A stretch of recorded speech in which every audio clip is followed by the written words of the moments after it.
198번째 원님 뉴욕 예배로 이끄신 하나님을 찬양합니다. 이 시간 부족한 종의 생각과 모든 것은 다 가려주시고 성령께서 지금 이 시간 역사하시고 교통하시는 것을 전하는 이나 듣는 이가 다 듣게 허락해 주옵소서. 우리를 구원하신 예수님의 이름으로 기도합니다. 아멘. 반갑습니다. 예, 벌써 198번째가 됐네요. 오늘 또 처음 오신 우리 집사님 주의 이름으로 축복합니다. 저는 1년에 3분의 1은 뉴욕에 있고 3분의 2는 한국에 있습니다. 그래서 한국에 있는 동안에 또 이렇게 온라인으로 예배를 인도하고 있습니다. 저희가 8주 동안에 하나님의 전신갑주 시리즈를 끝내고 이제부터 신을 벗은 소명자라는 주제로 말씀을 나누고자 합니다. 성경에 보면 소명, 콜링에 대한 하나님의 말씀들이 있습니다. 그 이사야는 6장에 보면 이 백성을 위해 누가 갈꼬라고 하나님께서 말씀하시고, 또 예레미야는 소명을 주시니까 나는 어린아이다 그러니까 넌 어린아이라고 말하지 말라 그러십니다. 또 바울에게는 이방인과 임금들과 이스라엘 앞에 복음을 전하기 위해 택한 나의 그릇이다라고 말씀하세요. 그러니까 소명은 우리의 비전이죠. 소명을 영어로 비전이라고 하는데 우리를 이 땅에 부르신 목적이에요. 또 그러네요. 죄송합니다.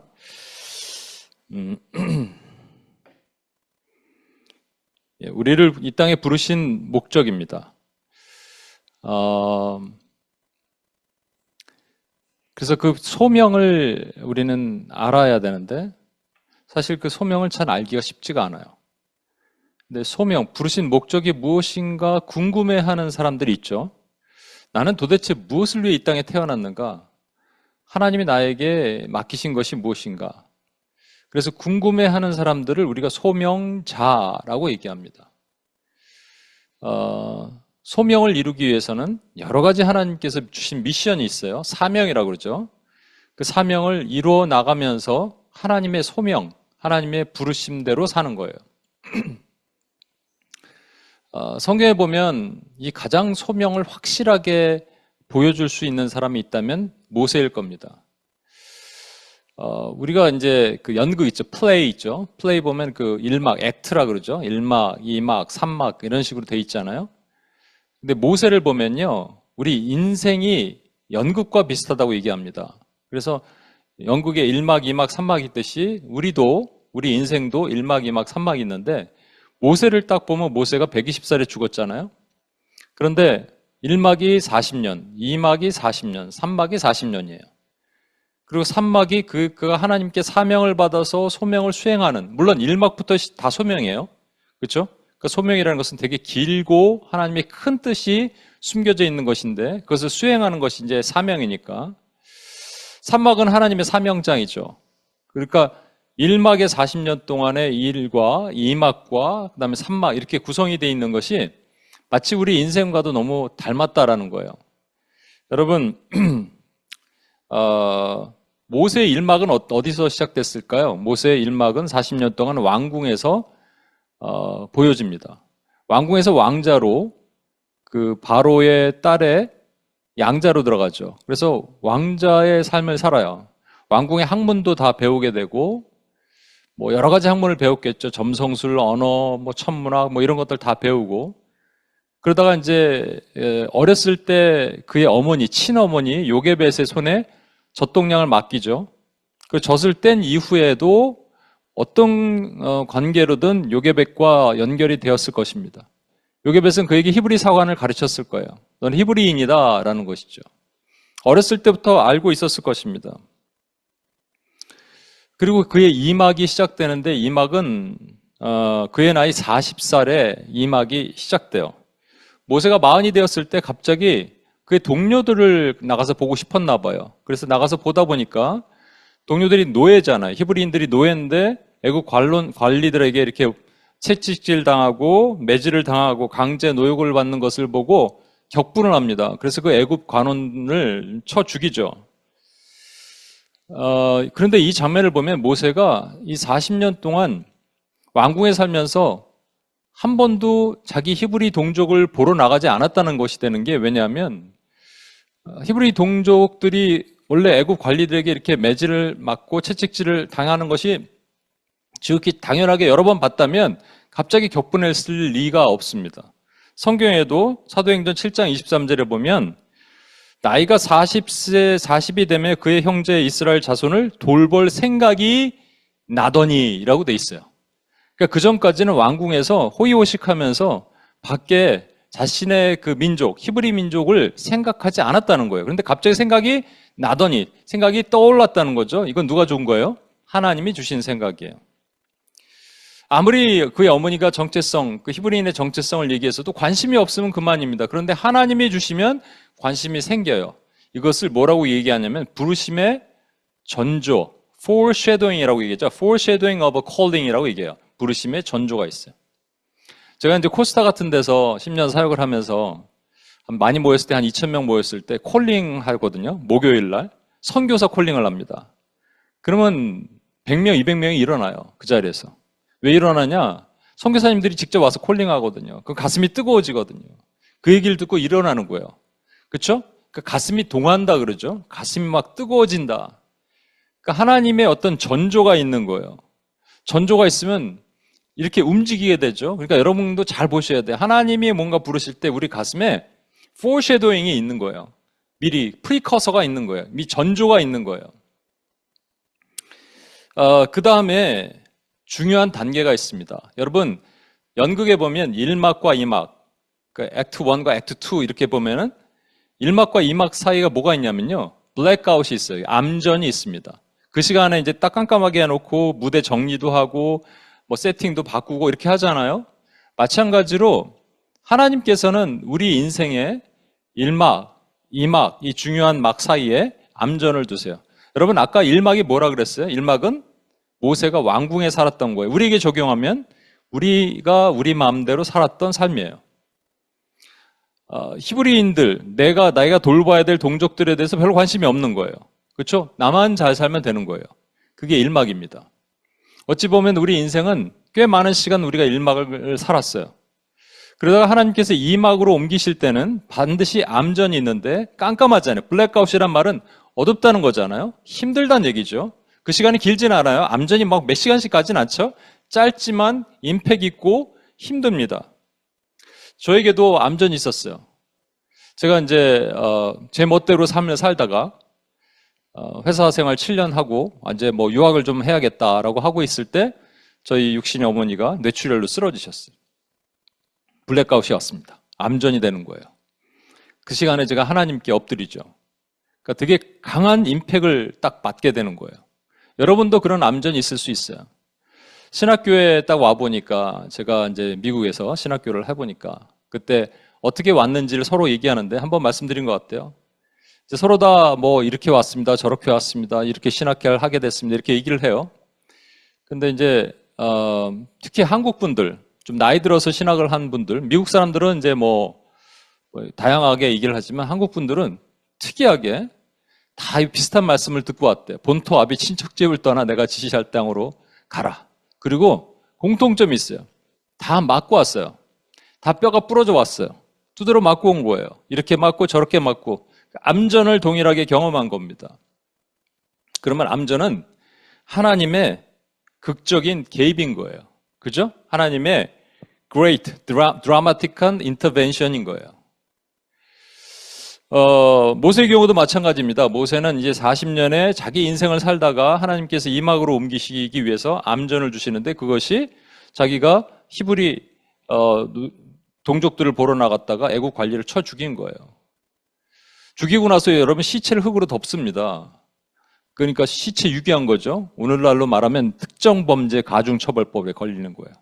근데 이제 범인은 범행 현장에 다시 나타납니다. 다음날 딱 와서 보니까 자기 동족들이 싸우니까 그거 말리다가 그 중에 동족 하나가 네가 우리의 관리가 되어 우리에게 이렇게 명하느냐라고 얘기하면서 애굽인을 어제 쳐 죽인 것처럼 우리도 죽이려고 그러냐 이 얘기를 듣고 충격을 받고 도망갑니다. 그리고 그의 정적이었던 바로가 그를 죽이려고 명령을 내려요. 그래서 미디안이라는 가능하면 먼 땅, 지금 미디안이 지금 사우디아라비아 땅이거든요. 그러니까 이집트에서 사우디아라비아로 긴 여정으로 떠나게 되는 거예요. 여러분, 모세의 성격을 유추해 볼 수 있겠죠? 그 치벌리라 그러죠. 모세는 의협심이 되게 강한 사람이었던 것 같아요. 욱하는 성격도 있는데, 그렇죠. 욱했으니까 뭐 애굽인을 쳐주겠죠. 의협심이 좀 강했어요. 이걸 어떻게 알 수 있냐면, 그가 미디안 땅에서 자기 아내 그 십보라를 만날 때 다른 목자들과 막 싸우게 되잖아요. 막 우물 하나 갖고 막 서로 쟁탈전을 벌일 때 그 모세가 와서 확 도와주죠.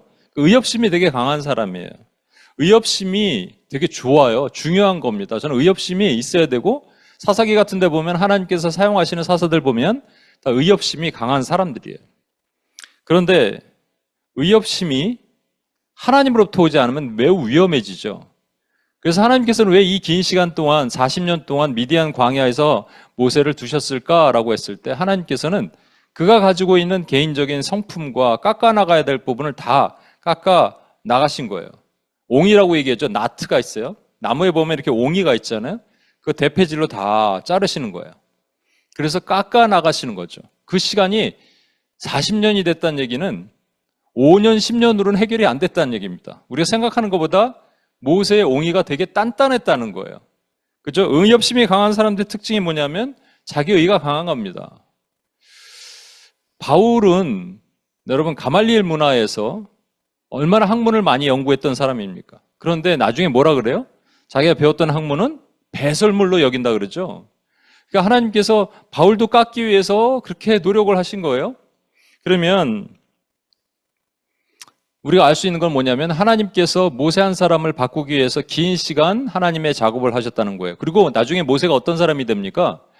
하나님께서 모세에 대해서 평을 하시기를 모든 사람보다 가장 온유하다고 얘기합니다.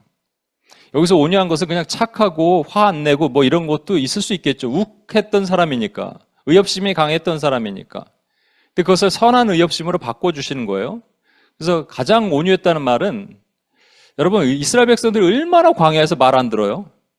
말 안 듣는다고 야 관둬 그러고 미디안 광야 자기 집으로 돌아갔더라, 이게 안 되는 거예요. 그럴 때마다 모세가 뭐라 했냐면 엎드려서 기도하고 하나님 한 번만 용서해 주세요. 차라리 저를 생명책에서 제하는 한이 있더라도 이 사람 살려주세요라고, 이 사람들 살려주세요라고 얘기했던 것이 모세입니다. 그럼 모세가 확 바뀌었어요. 그렇죠? 엄청나게 바뀐 거예요. 하나님께서는 모세를 그 일막이라는 자기 편한 삶, 왕자의 삶에서 이막이라는 깎아지는 삶, 암전을 거쳐서 깎아지는 삶의 40년의 삶을 살게 하시면서 모세로 하여금 또 광야의 전문가도 만드셨어요. 찰스 스윈돌이라는 분이 있는데 이분이 모세가 광야에서 4가지 박사학위를 받았다, 이런 얘기를, 재미난 얘기를 합니다. 한번 들어보세요. 첫 번째, 모세는 무명 박사학위를 받았대요. 왕궁에서 늘 살면서 주목받았잖아요. 그죠? 주목받았는데 광야에 갔더니 주목할 사람이 없어요. 양이 주목해요. 소가 주목해요. 아무도 자기를 주목할 사람이 없는 거예요. 여러분 잘난 척하는 사람들의 특징이 뭔지 아십니까? 자기를 나타내고자 하잖아요. 잘난 척하는 사람에게는 잘난 척할 대상이 있어야 됩니다. 근데 대상이 없어. 잘난 척하는데 받아주지 않아. 그러면 계속 하는 거예요. 여러분 근데 모세는 뭔가 자기를 드러내고 싶어도 드러낼 대상이 없는 지역에 살았어요. 그러니까 무명 박사학위를 받았다, 이렇게 얘기를 하는 겁니다. 두 번째는 시간 박사학위를 받았대요. 모세는 광야에서 기다리는 것을 배웠습니다. 그리고 성급하면 안 된다는 것을 깨달았다는 거예요. 그리고 하나님의 때를 기다리는 지혜를 얻었다는 겁니다. 여러분 오늘도 제가 누구랑 얘기하는데 이렇게 자기가 하나님보다 급하고 먼저 나가는지 모르겠는데 그거를 또 깎아 나가시는 시간을 경험했다고 얘기하는데, 여러분 우리 시계가 왜 하나님 시계보다 항상 빨라요? 우리는 왜 하나님보다 앞서 나가요? 하나님과 달리기를 하면 왜 우리는 항상 이겨요? 그죠? 이게 문제예요. 저도 그렇고 여러분도. 그래서 모세처럼 하나님께서 이 부분을 깎으셔서 우리로 하여금 시간 박사학위를 받도록 하셔야 될 수도 있습니다. 세 번째는 고독 박사래요. 고독 박사. 닥터 오브 솔리튜드. 그러니까 침묵과 고요의 고독을 깊이 배웠다. 이게 묵상을 배웠다라는 것이죠. 하나님은요, 제가 생각했을 때 우리를 1대1로 만나기는 걸 가장 좋아하세요. 그래서 막 분주할 때 때로는 모든 것이 안 되게 만드실 때도 있어요. 제가 요즘 714 안 하고 있거든요. 의도적으로 안 합니다. 뭐 선교 때문에 바빠서 그런 것도 있지만 그냥 제가 714 하다 보면 714를 위한 714가 돼서 여러분도 여러분도 그렇지만 여기 한국에는 7시 14분에 직접 이렇게 들어와야 되니까 어떤 분은 강제적으로 의무적으로 들어오는 분들도 있고 제가 하나님을 좀 더 만나자, 하나님과 독대하자 이런 생각으로 일부러 지금 안 하고 있거든요. 고독 박사학위를 받아야 되는 것 같아요. 저도. 그래서 여러분 하나님이 1대1로 만나자 그러면 다른 거 다 내려놓으십시오. 제가 홀리웨이브도 잠깐 내려놓고 이제 일단 막 다 내려놨어요. 그리고 그냥 하나님과 좀 교제하고 싶은 거예요. 하나님이 이렇게 부르실 때가 있어요. 네 번째는 불편 박사학위를 받았대요. 불편하죠, 광야가. 근데 불편을 체득하게 된 거예요. 그리고 불편한 상황에서도 살 수 있도록 하시는 것을 경험했죠. 우리는 컴포트존에 있기를 원해요. 그죠? 근데 하나님께서 때로는 불편한 곳으로 가라. 우리 이번에 하와이 선교 갈 때, 여기 몽골 선교 갈 때, 잠은 어떻게 잡니까? 불편할 수가 있어요. 여러 가지로 불편하죠? 그런데 이것이 훈련이 된 사람들은 괜찮아요, 사실은. 훈련이 되지 않으면 그 힘든 거죠. 모세는 40년 동안 이 불편을 훈련받았어요. 박사학위까지 받았어요. 그러면 하나님께서 모세처럼 저와 여러분도 광야로 보내실 때가 있습니다. 이거는 광야 학교라고 얘기해요. 다시 한번 로마서 2장 4절입니다. 홍대가 하나님의 인자하심이 너를 인도하여 회개하게 하심을 알지 못하여 그의 인자하심과 용납하심과 길이 참으심이 풍성함을 멸시하느냐. 여러분 이막 가운데 우리가 있다고 생각된다면 하나님께서 광야 학교로 보내시는 건데 여러분 모세는 40년 왕궁 생활, 40년 광야 생활, 그리고 40년 하나님의 부르심에 사명 수행하는 생활 이렇게 했죠. 그런데 우리는 이 광야 학교를 졸업하면 하나님의 사명을 받아요. 근데 광야 학교를 한 번만 들어갔다 나오면 좋겠는데 흔히들 우리 감방 간 것을 옛날에 이제 학교 갔다 왔다 그러죠. 학교를 여러 번 갔다 온 분들 있잖아요. 우리도 학교를 또 여러 번 갈 수가 있습니다, 여러분. 왜 여러 번 가냐? 하나님께서 인자하심과 용납하심과 길이 참으심으로 우리가 그 풍성함을 얻도록 하시는 거예요. 그러니까 한 대, 두 대 때려갖고 안 될 건 아시는 거예요. 그러면 광야에다 푹 넣어갖고 사우나에 넣어서 우리 안에 이 불순물을 제거하듯이 그런 시간들을 경험하도록 하신 겁니다. 그래갖고 어떤 사람은 광야 학교를 들어갔다 금방 나오기도 하지만 어떤 사람은 또 들어갔다 나왔다 들어갔다 나왔다요. 가능하면 다시 안 들어가는 게 최고로 좋죠. 그런데 만약에 필요하다면 하나님이 넣으셔야 됩니다. 이 산막을 들어가기 전에 하나님께서는 광야 학교 2막을 잘 통과하도록 하셔야 돼요. 근데 재미난 거 하나 말씀드릴까요? 여러분 2막에 계세요? 3막에 계세요? 이렇게 물어보면 어떤 분들은 내가 보니까 3막에 있음에도 불구하고 저는 2막에 있는 것 같습니다. 이렇게 겸손하게 말하는 분들이 있고 오늘도 나눠보니까 2막과 3막의 중간에 있는 3막의 시작점에 있는 것 같다 이렇게 말하는 분도 있는데 어떤 분은 딱 봐도 2막인데 이렇게 얘기하는 거예요. 전 3막에 있어요. 현실 자기 인지가 안 되는 거예요. 객관화가 안 되는 거죠. 여러분 2막을 잘 거쳐야 하나님은 3막으로 옮기십니다. 근데 3막으로 들어가면 사명을 수행하는 거라 그랬죠. 사명을 받는 거예요. 미션 스테이트먼트를 쓰는 겁니다. 근데 이제 3막에 들어가면 여러분 그냥 이제 3막을 시작하지는 않아요. 하나님께서 단계를 거치시는데 중요한 드라마틱한 어떠한 그 장면과 하나님의 신묘막측한 일들을 보여주시는데 첫 번째, 두 번째, 세 번째가 있습니다. 이 장면을 여러분 잘 보시길 바랍니다. 첫 번째는 뭐냐면 1절을 보세요. 모세가 그의 장인 미디안 제사장 이드로의 양떼를 치더니 그 떼를 광야 서쪽으로 인도하여 하나님의 산 호렙에 이르매. 호렙산이 이제 신의 산이죠. 여기서 여러분 이제 조금 제가 예전에는 조금 헷갈렸어요. 왜냐하면 미디안 광야가 지금 사우디아라비아입니다. 사우디아라비아에서 시나이 반도는 이집트죠. 그럼 여기 이렇게 사우디아라비아 미디안 광야에서 이집트 지금 시내산이 있다라고 추정되는 곳으로 가는 것을 혼자 걸어가도 한 달은 걸려요. 한 달은 좀 적게 한 2주 정도 걸릴 수도 있겠죠. 빨리 가면. 근데 지금 양떼 소떼를 데리고 가야 되잖아요. 그럼 한 달, 두 달 걸립니다.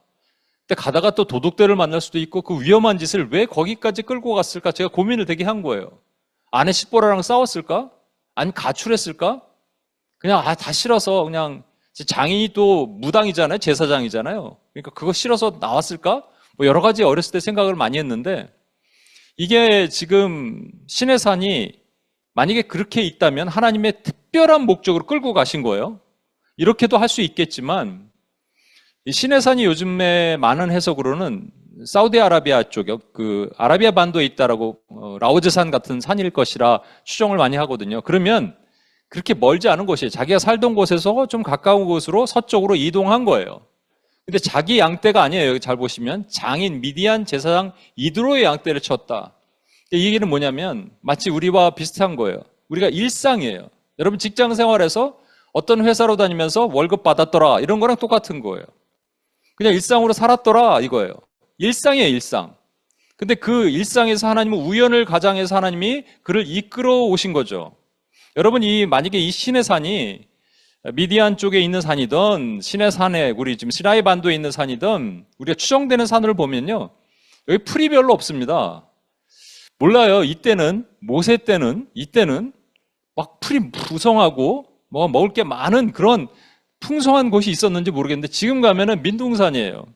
그럼 그곳으로 왜 모세가 양떼와 소떼를 데리고 갔을까? 우리는 이해하지 못하는데 아까 부흥의 전조가 부르심의 전조가 있듯이 포셔도잉이 있듯이 뭔가 모세의 마음을 동하게 했기 때문에 여기로 움직였겠죠.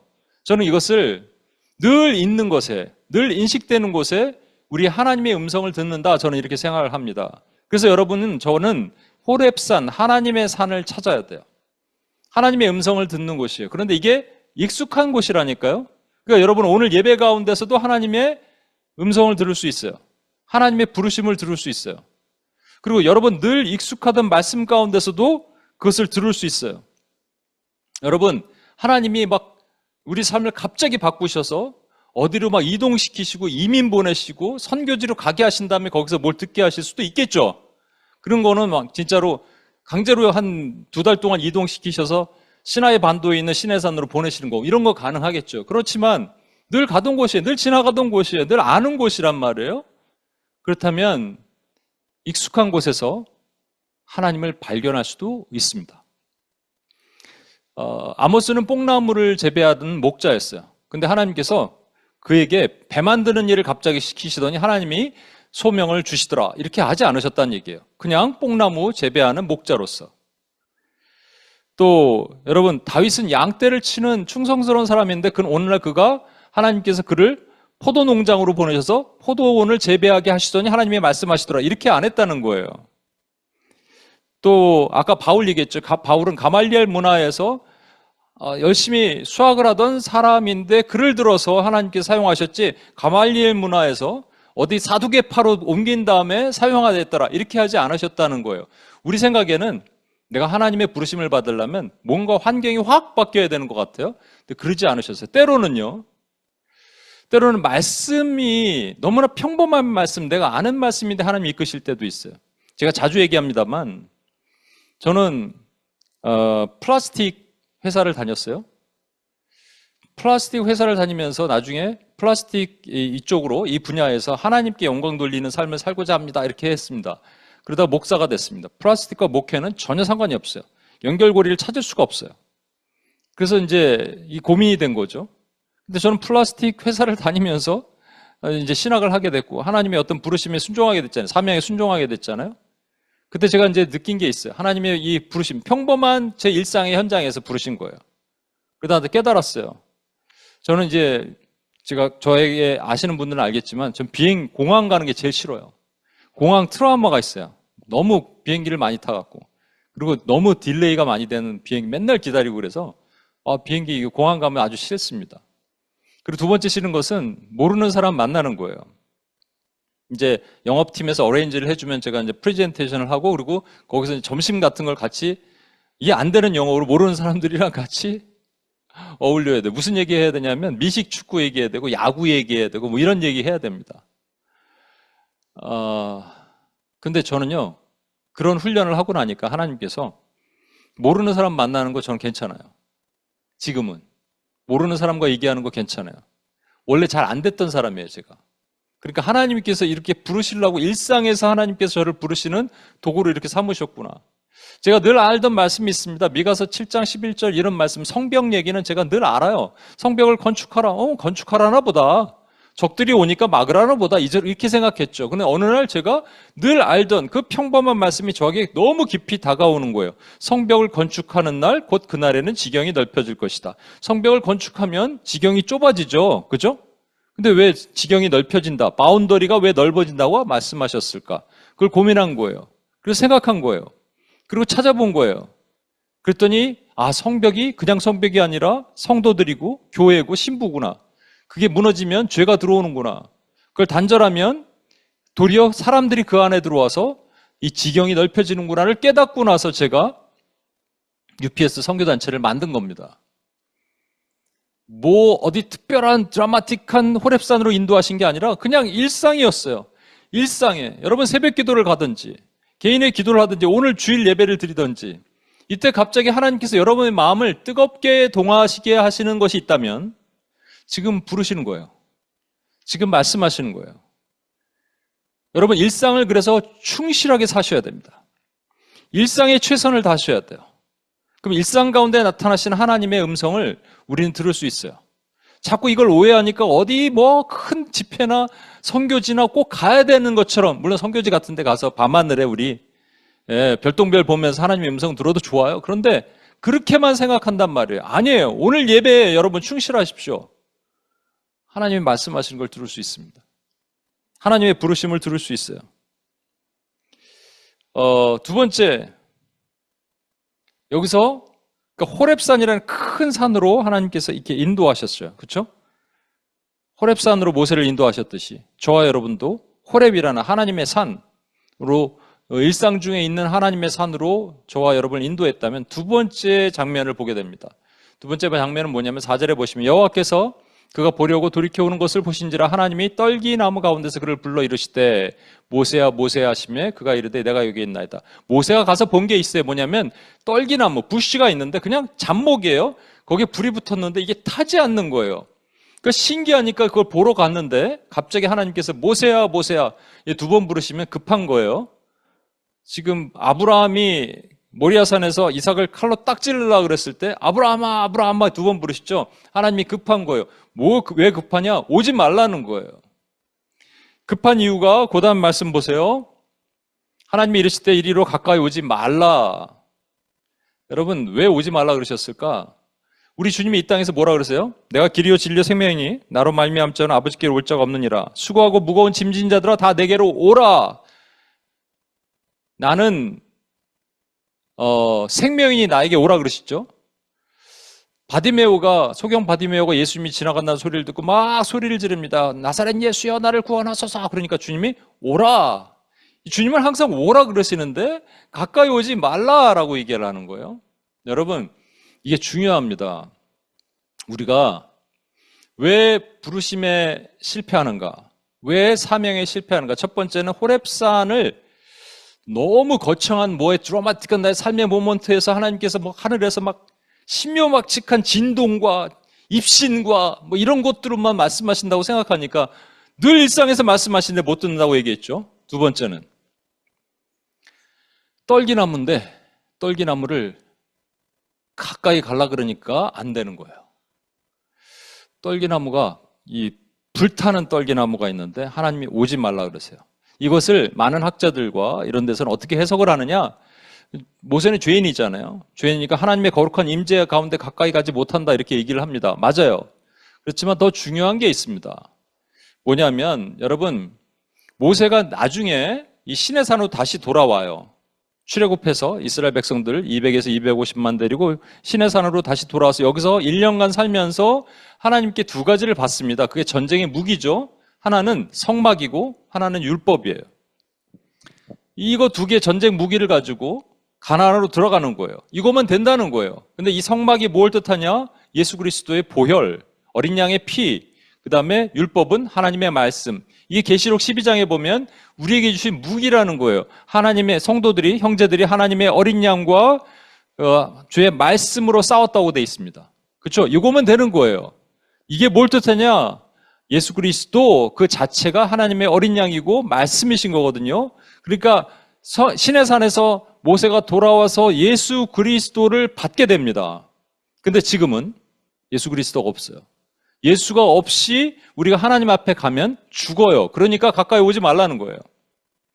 성경에 많은 사람들이 하나님의 환상과 여러 가지 신비한 것들 경험하지만 모세처럼 이렇게 직접 타는 불 사이에서 주의 사자라고 얘기하지만 이게 예수 그리스도를 모형해요. 주의 사자가 목소리를 내는 걸 들어본 사람은 없습니다. 그럼 이걸 우리에게 적용하면 어떻게 될까요? 여러분, 제가 성찬할 때 가끔 얘기하죠. 성찬할 때 일주일 동안 죄를 짓고 와서 너무 내가 죄가 많아서 하나님, 저는 성찬을 받을 자격이 없습니다. 나는 너무 죄인입니다. 그래서 성찬 안 받는 분 있죠? 그런 분들이 있어요. 근데 도리어 그런 분들은 받아야 돼요. 왜? 일주일 동안 살면서 내가 개차반처럼 살았어요. 죄인처럼 살았어요. 이것을 고백하잖아요. 그것이 하나님이 원하시는 거예요. 그래서 성찬 받으라는 거예요. 그런데 어떤 사람은 그렇게 안 해요. 그게 합당하지 않게 받는 자들이에요. 뭐냐면 딴 생각하면서 받는 거예요. 그냥 아무 생각 없이 예수님의 살 그냥 우격우격 먹는 거예요. 여러분, 떨기나무가 뭘 뜻한다고요? 불이 있는데 불이 붙지 않아요. 불이 붙었는데 타지 않아요. 여러분, 불이 붙었는데 타야 되는데 타지 않습니다. 이 불은 consuming fire, 소멸하는 불이신 성령을 상징하고 성령에 의해서 죄는 다 타야 되는데 죄가 없으신 그리스도는 타지 않으시는 거죠. 예수 그리스도를 나타내는 거예요. 그러면 그 앞에 갈 때 저와 여러분이 어떤 마음으로 가야 되냐면 지난주 배웠듯이 구원의 확신이 있다면 구원의 감격이 있어야 돼요. 여러분, 두렵고 떨리는 마음으로 십자가 앞으로 가는 겁니다. 하나님은 만만한 분이 아니에요. 예수님은 만만한 분이 아니란 말이에요. 그런데 제가 예전에 이것도 한번 말씀드린 것 같아요. 먼저 섬기던 교회 한 자매가 세례를 받는 거예요. 앞으로 나오라 그래요. 막 옷도 하나 새로 맞힌 것 같아요. 근데 눈물을 흘리는데 검은 마스카라 물이 계속 흐르면서 이 손이요, 이렇게 막 떨리는 거예요. 감격의 손으로. 막 울면서. 저는 가장 아름다운 모습을 봤어요. 한때 그랬던 우리도 시간이 지나면서 예수님이 만만한 거예요. 예배도 만만한 거예요. 예배 목숨 건다? 이런, 이게 잘 모르겠는 거예요. 오늘도 그냥 와서 때울 수도 있어요, 시간. 이러면 뭘 못 받는다고요? 사명을 못 받아요. 산막으로 못 들어가요, 여러분. 산막으로 들어가도 오래 걸려요. 주님이 사명 받으라고 부르시는 건데. 제 친구 중에 이제 어렸을 때 같은 동네에 살았고 같은 교회 다녔던 친구들이 있습니다. 우리 이제 중마고우라 그래서 모임. 근데 이제 예전에 아주 오래전 얘기예요. 근데 그 중에 한 친구가 교회를 다녔는데 그러고는 이제 안 다니는 친구가 있는데 다녔나 모르겠습니다. 근데 담배를 물면서 찬송가를 부르는 거예요. 내 주를 가까이. 그러니까 옆에 교회를 안 다니던 친구가 이렇게 얘기하는 거예요. 야, 나는 교회를 안 다니지만 넌 그건 좀 너무한 것 같다. 광야교회라고 노숙자들이 있는 교회 있죠. 거기 이제 보면 굴다리가 이렇게 고가도로가 밑에서 노숙자들이 술판을 벌입니다. 계속 술 먹어요. 그러다 흥이 이렇게 딱 올라가면은 그들이 노래를 부릅니다. 무슨 노래를 부르는지 아세요? 내 주를 가까이 춤을 추면서. 이게 뭔지 아세요? 예, 떨기나무에 내가 마음대로 가는 거예요. 가까이 오지 말라 그래도 가는 거예요. 만만하게 여기는 거예요. 이런 분들에게는 사명을 주실 수가 없습니다. 근데 세 번째가 뭐냐? 5절 하반절 보세요. 내가 선 것은 거룩한 땅이니 내 발에서 신을 벗으라. 오늘 제목이죠. 내 발에서 신을 벗으라. 어찌 보면 가장 중요한 겁니다. 저는 신을 왜 벗으라 그랬을까? 이것을 많은 이제 학자들도 그렇게 동의하는데 신을 벗으면 노예가 된다는 뜻입니다. 종이 된다는 뜻이에요. 나는 주인이고 너는 종이야. 나는 선생님이고 너는 제자야. 이런 영화 있었죠. 나는 주인이고 넌 종이야. 그러니까 신을 벗어. 모세가 벗었을까요? 안 벗었을까요? 벗었어요, 여러분. 그렇다면 주님, 우리 주님이 이 땅에서 이렇게 얘기하셨어요. 나는 스스로 아무것도 행할 수 없나니 아버지가 행하신 일을 내가 행한다. 아니, 하나님이신데? 근데 이 땅에서는 완전한 종으로, 완전한 아들로 아버지 하나님이 행하시는 것만 행한다라 그러셨어요. 근데 우리는, 우리 종 아니에요? 물론 여러 가지 신분이 있죠. 종도 있고 아들도 있고 그러지만 충성스러운 종으로 살아야 되잖아요. 무익한 종이오니 이 고백이 바울처럼 우리 고백이 돼야 되잖아요. 그러면 내가 종입니다라고 내가 시인하고 하나님 앞에 나갈 때, 내 신을 벗을 때 하나님께서 우리에게 사명을 맡기신다니까요. 근데 사명을 안 맡기시는 이유가 뭐냐? 내가 종이 아니기 때문에 안 맡기시는 겁니다. 종이라면 사명을 맡기시게 되어 있어요. 여러분, 종인 거 인정하세요? 예전에 제가 우리 66가에서 예수전도단 화요 모임을 참여했을 때, 그때 어떤 선교사님이 오셨는데, 그때 이제 사람들이 많이 있었죠. 근데 전 뒤에 좀 있었는데, 이렇게 말씀하셨어요. 자, 이 시간 다 같이 신을 벗겠습니다. 그냥 웅성웅성 하면서 이제 신들을 벗기 시작했어요. 그런데 앞에 이렇게 몇 명이 신을 안 벗는 사람이 있었어요. 저들은 왜 신을 안 벗지 그랬는데, 선교사님 딱 보시더니, 이 자매, 이 형제, 왜 신을 안 벗어요? 신 벗으세요! 이랬어요. 근데 그 자매, 내가 좀 아는 자매거든요. 근데 어떻게 하냐면요, 고개를 막 흔들어요. 안 벗겠다는 거예요. 좀 대단하죠? 그 고집도 대단해. 근데 그렇게 잡혀있고 눌려있으면 여러분 신 못 벗습니다. 순종 못 하는 거예요. 마리아가 뭐라 그럽니까? 너 메시아를 낳을 거야. 나는 남자를 모르는데요. 네가 메시아를 낳을 거야 그러니까 자기의 불이익이 오잖아요. 합리적으로 이성적으로 판단해도 불이익이잖아요. 근데 뭐라 그래요? 주의 계집종이오니 주의 여종이오니 주의 뜻대로 이루어지리다. 종이면 주인이 하라면 하는 거예요, 여러분. 뭐 합리주의, 이성적 이런 거 판단하고 따지지 마시고 그냥 하겠습니다 그러면 사명을 주시는데, 그런데 wait a minute 주님 이렇게 얘기하면 얘기가 안 되는 겁니다. 신 벗으라면 벗는 거예요. 제가 참 놀라운 거는 우리 애들 엄마 아빠들 지금 두 아이의 부모들이 UPS 제가 나오라 그랬잖아요. 불편하겠죠? 애들 데리고 잠도 오늘도 경희 집사님께 나눠주셨는데, 근데 나오잖아요. 순종하잖아요. 여러분, 이게 별거 아닌 것 같죠? 별거예요. 하나님 마음엔 별거예요. 하나님 마음에 큰 거예요. 이제 여러분, 이게 하나님이 이제 기다리시거든요. 삼막의 이제 시작점에, 이제 2막을 지났어요, 우리가. 그럼 3막의 시작점에 대해서 이것을 잘 통과하면 하나님께서 이제 사명을 부어주는 거예요. 물론, 여러분 이제 모세 시리즈를 하면서 깜짝 놀랄 일도 있습니다. 모세는요, 신발을 벗어놓고 순종을 또 안 해. 안 하겠대요. 그것도 대단해. 그건 이제 차차 우리가 알아가고요. 마무리를 하겠습니다, 여러분. 사명을 하나님께서 산막에서 맡기십니다.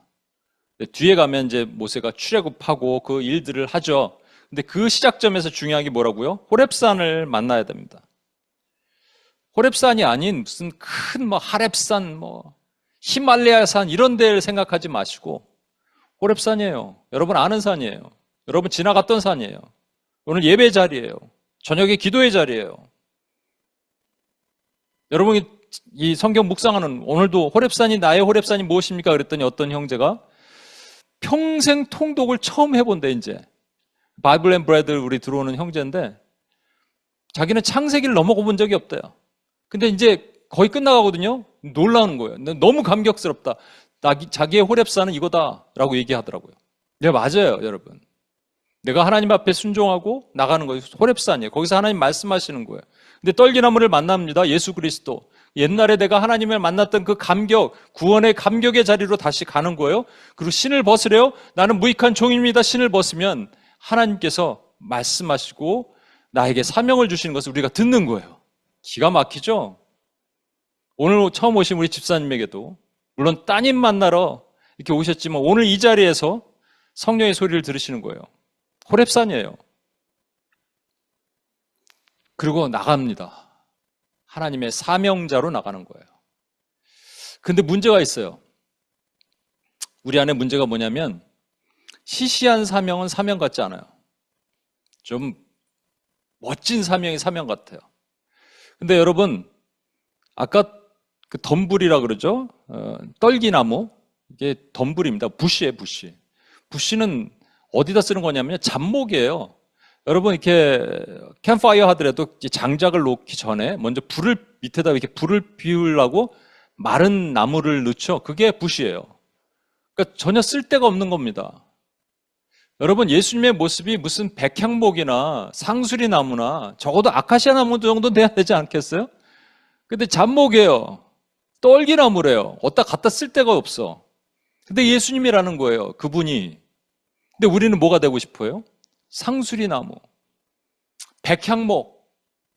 아주 그래 양보해서 10분 양보해서 조각목, 아카시아 나무. 아닙니다, 여러분. 그래서 저희 이 말씀을 할게요. 시편 131편 1절이에요. 여호와여, 내 마음이 교만하지 아니하고 내 눈이 오만하지 아니하오며 내가 큰 일을 감당하지 못할 놀라운 일을 하려고 힘쓰지 아니하나이다. 내가 큰 일을 감당하지 못할 놀라운 일을 하려고 힘썼습니다. 저는 여태까지. 그래서 뭔가 내가 큰 일을 해야 될 것 같고 나는 썸바리가 돼야 될 것 같아요. 세상에서 썸바리가 되고 싶은 거예요. 근데 하나님 앞에 썸바리가 되고자 하는 마음은 별로 없었어요. 그래서 작은 순종은 순종 같지가 않은 거예요. 뭔가 큰 순종, 크게 움직여야 돼요. 전 세계를 움직여야 될 것 같은 이런 잘못된 생각이 제 안에 있었을 수도 있습니다. 물론 그게 하나님의 비전으로 생각하면 좋은 긍정적인 측면도 있겠지만 내가 이걸 안다, 내가 뭐가 맞다 이런 생각들이 많았거든요. 근데 요즘은 그런다니까요. 제가 나는 내가 말하는 거 다 틀린다고 얘기해요. 아, 진짜 맞아요. 틀려요. 물론 맞는 것도 있겠죠. 제가 여러분에게도 가끔 기도를 해드리잖아요. 그러면 여러분, 제가 맞는 것도 있겠죠. 더 얘기하고 싶은 것도 있어요. 그 사람에 대해서 얘기 안 해요. 얘가 왜? 그러니까 하나님의 몫이니까. 그리고 저는 틀렸습니다. 저는 아닙니다. 저는 무익한 종입니다. 이렇게 얘기하는 거예요. 그게 좋은 거예요, 사실은요. 여러분에게 이제 마지막 얘기를 마치겠습니다. 아까 예수님은 목수잖아요. 우리 옹이집 부분을 다 깎으시고 이만한 큰 나무를 하나 툭 목수가 베어왔어요. 그걸 깎기 시작합니다. 그라인드로 깎고 톱으로 깎고 막 다듬고. 그래서 뭘 만드는가 우리 옆에서 보는 거예요. 그랬더니 배를 만드나 보다. 중간을 이렇게 넣어서 이렇게 넓적하게 배를 만드는 줄 알았어요. 근데 배가 아니에요, 모양이. 점점 가더니 의자 만드나 보다. 의자인 줄 알았어요. 근데 의자가 아니에요. 점점 깎아나가요. 저 뭘 만드나? 그래서 강대상을 만드나? 그랬더니 강대상도 아니에요. 뭘 만드는 거지? 궁금해합니다. 그런데 깎아서 남은 게 없어요. 그냥 두 가지 막대기 하나 남았는데 막대기가 점점 작아지더니 젓가락 한 세트? 그게 끝났어. 허무하죠? 우리가 젓가락이야, 인생이. 좀 배는 돼야 되잖아요. 의자는 돼야지. 아니면 강대상은 돼야지. 젓가락이야. 허무하죠? 근데 그 젓가락이 어떻게 쓰여지냐는 것을 봤을 땐 얘기가 달라집니다. 예수님께서 디베레아 바닷가에서 부활하시고 나타나서 지금 잡은 고기 좀 갖고 오라 그러시더니 품에서 젓가락을 딱 꺼내셔. 딱 이걸로 잡수셔. 항상 소장하고 다니시는 최애 품. 소장하고 다니시는 최애 품. 그럼 여러분 뭐가 좋아요? 젓가락이 좋아요? 배가 좋아요? 책상이 좋아요? 강대상이 좋아요? 전 젓가락 할래요. 이 마음까지 종의 마음입니다. 신을 벗은 자의 마음이에요. 그럼 하나님이 사용하시는 거예요. 믿으십니까, 여러분? 우리 자리에서 한번 일어나셔서 이 찬양 같이 하겠습니다.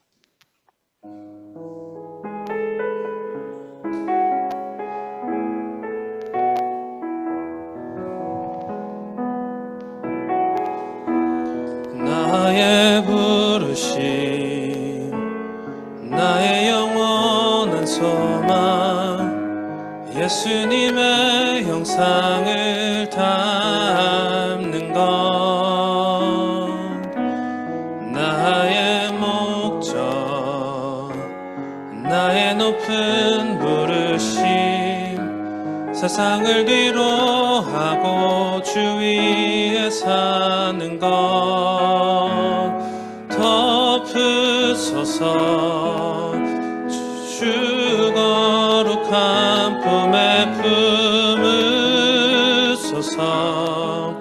이곳이 나 속한 곳 예수 이끄소서. 주 얼굴 보기 위해 은밀한 곳으로 내가 나갑니다. 나의 부르심 나의 영원한 소망 예수님의 형상을 담는 것 나의 목적 나의 높은 부르심 세상을 뒤로 하고 주 위에 사는 것 덮으소서. 주 거룩한 품에 품으소서. 이곳이 나 속한 곳 오 예수 이끄소서. 주 얼굴 보기 위해 은밀한 곳으로 내가 나갑니다. 네, 우리 이 시간 이게 갑자기 끊어졌네요. 같이 한번 기도하겠습니다. 기도하고 주님 앞에 나갈게요. 여러분 세 가지를 기도할 텐데 첫 번째 기도입니다. 호렙산으로 가셔야 돼요. 근데 호렙산이 히말라야산 얘기하는 게 아니에요. 에베레스트산 얘기하는 게 아니에요. 스위스의 융플라우로 얘기하는 게 아니에요. 호렙산이에요. 미디안 서쪽에 있는 산이에요. 여러분 삶의 서쪽에 있는 산이에요. 지나갔어요. 알아요, 잘. 그런데 그곳으로 하나님이 계세요. 늘 익숙한 말씀일 수도 있고 어떤 분은 그것이 여러분의 통독일 수도 있고 어떤 분은 여러분의 일상일 수 있어요. 직장일 수도 있어요. 가정 예배일 수도 있어요. 주일 예배일 수도 있어요. 여러분 밤 10시에 기도하는 무릎의 자리일 수도 있어요. 그런데 그 안에 주님이 나를 부르십니다라는 간절함만 있다면 하나님은 그곳에서 저와 여러분에게 사명을 주십니다. 여러분 마음을 여셔야 돼요. 그리고 기대하셔야 돼요. 하나님 호렙산으로 나를 이끌어 주옵소서. 호렙산으로 나를 인도해 주옵소서. 그렇게 주님 앞에 나간다면 하나님의 놀라운 하나님의 축복과 은혜를 우리가 경험할 수 있음을 믿습니다. 제가 여기서 찬양 틀게요. 그런 은혜가 충만히 일어나게 하여 주시도록 이 시간 우리 주여 한번 외치며 다 같이 한번 기도하고 주님 앞에 나가겠습니다. 주여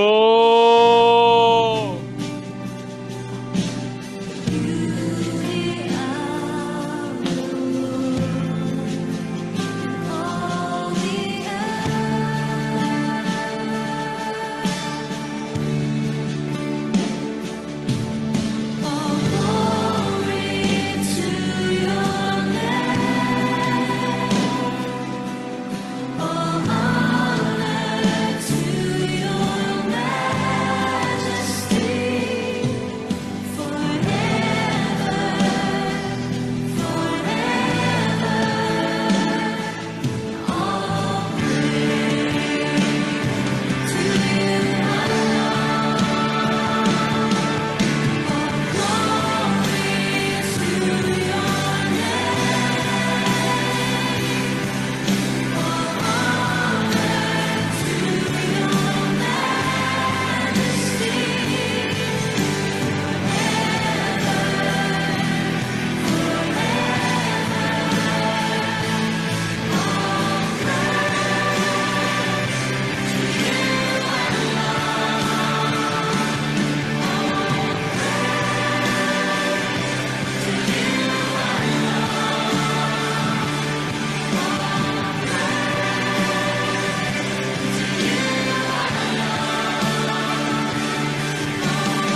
이 시간에는 두 번째 기도를 하겠습니다.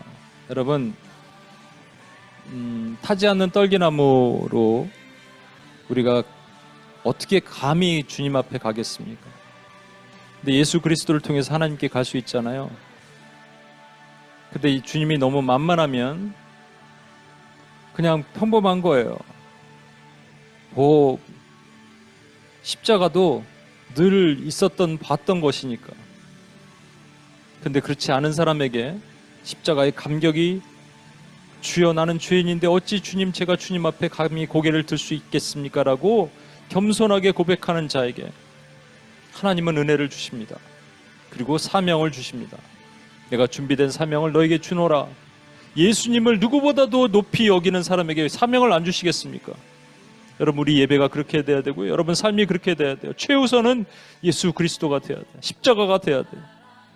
그렇게 해서 사명받는 저와 여러분 온임교회가 되길 소망합니다. 결단합시다. 나는 모든 것에 우선해서 예수 그리스도가 내 삶의 최우선이 되기를 원하나이다.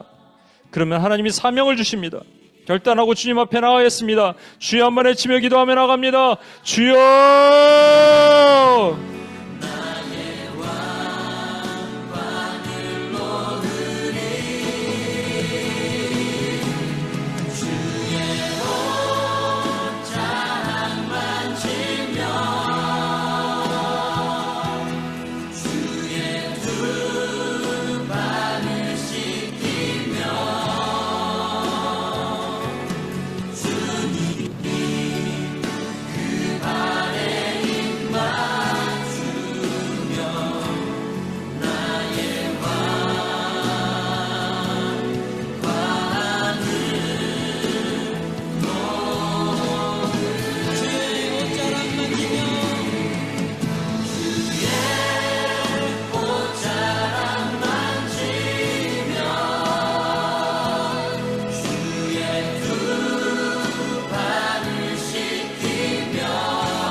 우리 마지막으로 기도하겠습니다.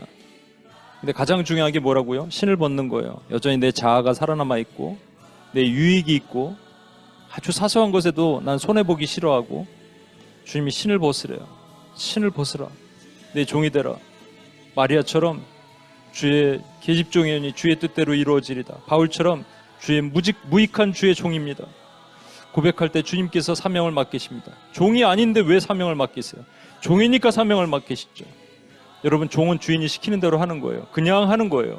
생각하고 하지 않습니다. 그냥 하는 거예요. 나중에 생각해도 돼요. 여러분, 이게 결단이 필요합니다. 그러면 하나님이 우리에게 사명을 맡기세요. 놀라운 사명을 맡기십니다. 온임교회도 그렇고 여러분 각자에도 그렇고 우리 그 일을 감당하는 하나님의 종들이 되게 해달라고, 무익한 종으로 주님의 사명을 받는 종들이 되게 해달라고 마지막으로 주여 한번 외치며 같이 한번 기도합니다. 주여!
하나님 아버지 감사합니다. 하나님, 우리는 무익한 종입니다.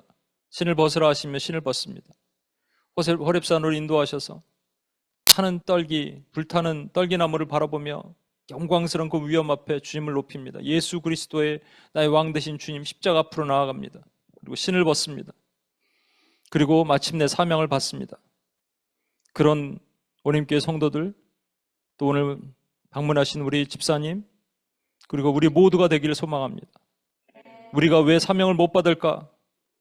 오늘 깨달았습니다. 오늘 알게 됐습니다. 이제 알았으니 사명받는 하나님의 귀한 종들로 만드시고 인도해 주옵소서. 그래서 마침내 우리를 부르신 목적을, 나의 비전을 알아가는 거룩한 하나님의 종들로 삼아 주옵소서. 그렇게 하실 주님을 찬양하며 우리를 구원하신 예수님의 이름으로 기도합니다. 아멘.